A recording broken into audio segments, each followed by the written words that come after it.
Palakkad government Victoria കോളേജിലെ NSS യൂണിറ്റിന്റെ നേതൃത്വത്തിൽ കരിമ്പന തുരുത്തുകളുടെ നിർമ്മാണ പ്രവർത്തനങ്ങൾ ആരംഭിച്ചു.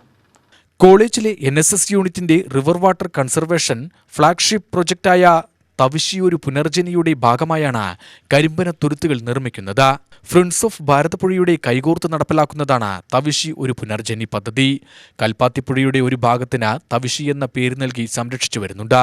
പുഴ സംരക്ഷണം മാത്രമല്ല, ജലസംരക്ഷണവും ഈ പദ്ധതിയിൽ ഉൾപ്പെടുത്തിക്കൊണ്ടാണ് കരിമ്പന തുരുത്തുകൾ നിർമ്മിക്കുന്നത്.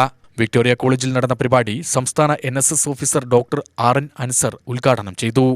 ഒരുപക്ഷെ കേരളത്തിലെ ഏറ്റവും മഴ കുറഞ്ഞ ഒരു മേഖലയായി കിഴക്കൻ മേഖല എന്ന് പറഞ്ഞു കഴിഞ്ഞാൽ പുഴിഞ്ഞാമ്പാറ, എരുത്തിയാമ്പതി, വടകരപ്പതി, മുതലമട, അതുപോലെ തന്നെ എലപ്പുള്ളി, ഈ മേഖലകളാണ് കിഴക്കൻ മേഖല എന്നറിയപ്പെടുന്നത്. ഏറ്റവും മഴ കുറഞ്ഞ കേരളത്തിലെ ഏറ്റവും മഴ കുറഞ്ഞ ഒരു ഏരിയയാണത്.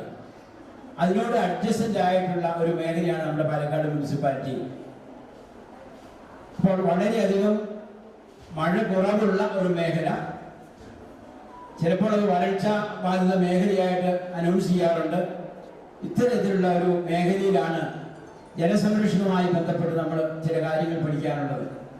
നമുക്കറിയാം, നമ്മുടെ ഭൂമിയുടെ വെള്ളത്തിന്റെ അവസ്ഥ, അതായത് ഭൂമിയിലെ ഇത് നമ്മൾ ചെറിയ ക്ലാസ്സിൽ പഠിച്ചിട്ടുള്ള ഒരു റീക്യാപ്പ് മാത്രമായിരുന്നു.